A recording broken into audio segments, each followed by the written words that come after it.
Good morning, thank you for being here. I'm going to try and present the latest regulatory updates. So I won't keep you, it's going to be a long day and you're going to learn lots of things, so I'll start. So basically we can see the regulatory timeline here. You mostly know all of these things. If we go from the first line, you can see the Baltic and the North Sea is becoming a Tier 3 Knox area.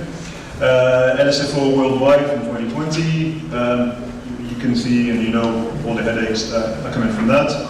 EDI, we're phase 2, there's going to be going on to phase 3.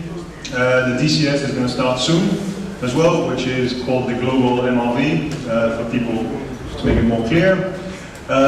Going further down, one thing that you may not have seen is MVM, that you can see at the bottom.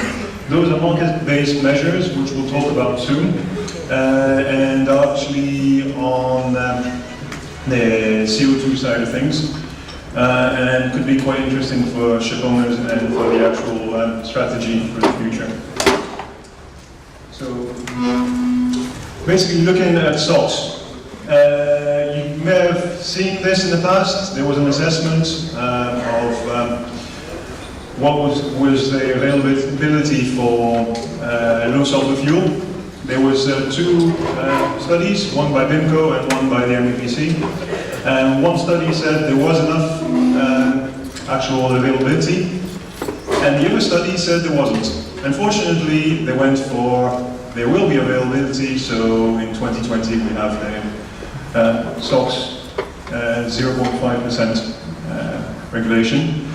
So, looking at this, one of the latest developments is in the PPR5.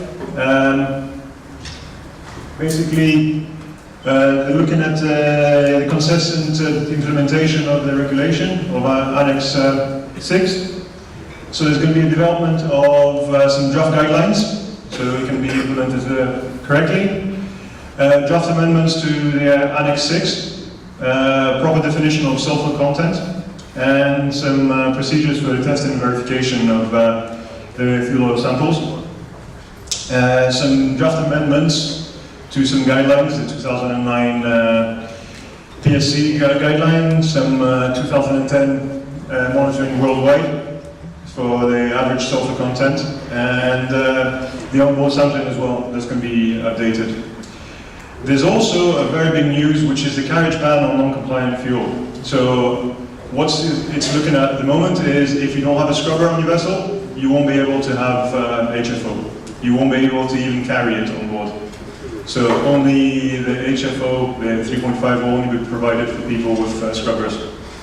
And there's no transition period as well for this. Looking at Knox, obviously, as I mentioned before, the Baltic Sea and the North Sea, it's going to be a Knox area. It applies for vessels from 21, and some exemptions if you actually need to, if your vessel is constructed in the area and needs to leave, or you need to go to a dry dock, you can get an exemption for just that voyage. So in PPR 5, there was some amendments. So the Knox Technical Code, SCR amendments. So there was a previous decision that Scheme B and Scheme A should be equally applicable. There's an update on the engine test cycles. And there's also some talks on multi-maps, which, as you may have heard, because of what's happened in the States with Volkswagen, the US wasn't supporting this idea at all of multi-maps. This is possibly changing, and there's going to be, through this research, some updates to electronically controlled engines, so there's going to be proper research into this. So it's quite interesting. And then some guidelines for the EGR bleed-off water guidelines as well. That's what was talked about in PPR 5. Looking at the EDI, you can see there's been some updates as well. They looked at the correction factors for the ice class vessels. At the moment, there's not going to be any changes, and it's going to be at the next session of the MEPC. There could be some concrete proposals. So reduction rates for some vessels. They're looking as well at maybe changing and putting a phase 4 for some vessels that already can pass phase 2 and the phase 3. So there's a look into that. So looking at this issue, obviously the EDI is trying to push the easiest way to deal with EDI is to push the power of the main engine down. This can have adverse effects when you have bad weather. So to deal with this, we've got the minimum propulsion power. There's some projects ongoing. There's one in Japan and one in Greece as well. They're checking minimum power lines, minimum power check. There's been some tank tests in waves as well. And there's going to be a joint proposal. As you can see, there's some revised lines here for. Okay, the tank doesn't really work because of the light. Okay, you can see the tankers. There's a revision. Obviously, the minimum power should be increased. And for the bulk carriers, there's an increase for small bulk carriers and then a decrease for the larger ones. So that's the progress for minimum propulsion power. Okay, so the IMO has got a roadmap for the greenhouse gas emissions. And looking at this, you can see some of the things have already happened. And looking to happen, we've got the DCS at the top. One important part is the MEPC 72 in spring of 2018. The initial strategy will be adopted, which includes the short, mid and long-term measures.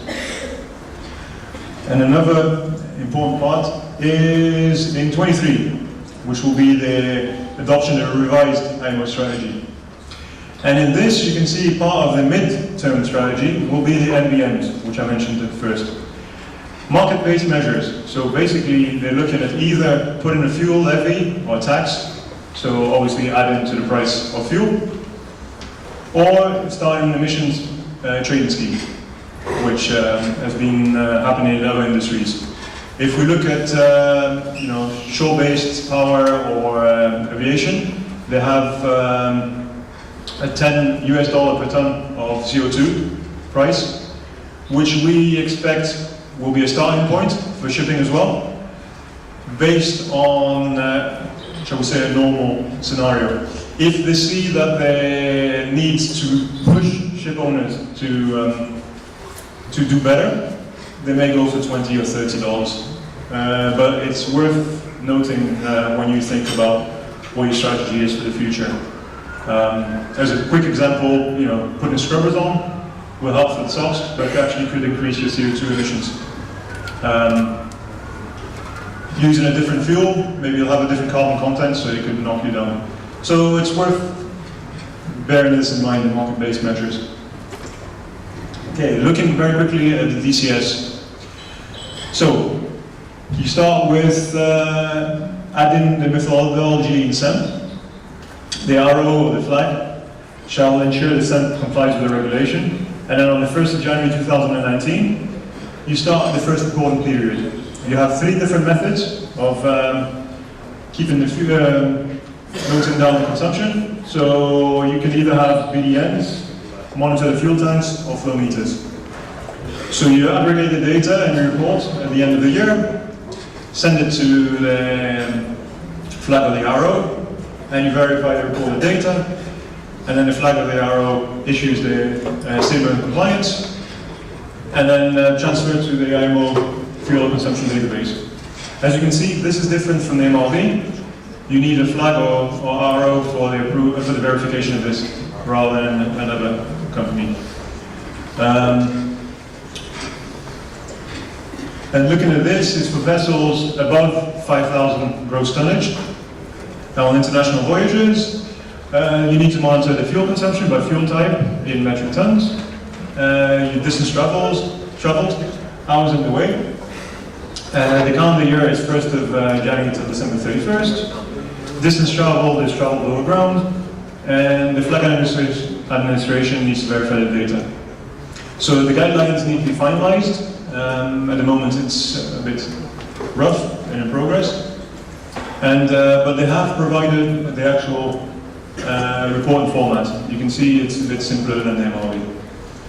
One thing you will note is it tells you what the method is used for fuel consumption.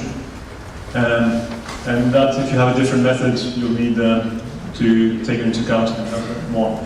Okay, very quickly now, the vast water management, not much has changed, except for the US Coast Guard position. There's some guidelines. So if you arrive with a vessel and your vast water management system is inoperable in the States, and it's the first time only that's happened, you may be allowed to use a different method, vast exchange.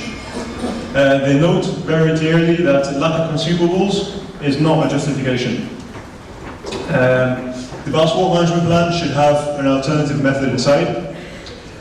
Training of the master and crew is very important, and they may be checked. And the Coast Guard say that you should use it at first opportunity your system, even if you don't need to use it yet, to get familiar with it. To continue on with this, there's a circular that came out just now about the extensions. So things have changed. Extensions will not be granted to vessels that plan to install an AMS, or if you have an AMS on board, you don't get an extension. And the extensions will be generally not longer than 12 months. So things are getting more complicated and a bit harder to deal with. And Saudi Arabia brought out a paper. Basically, they tested a lot of vessels who had done vast water exchange and others who had systems on board. And the interesting part with this is that 90% of the samples that did vast water exchange could pass D2, and a considerable amount of the vessels with the vast treatments could not. We need more details on how all the testing is done. So when the paper was presented, there was a request for more data for the methodology involved and to get a clearer picture of this. Thank you.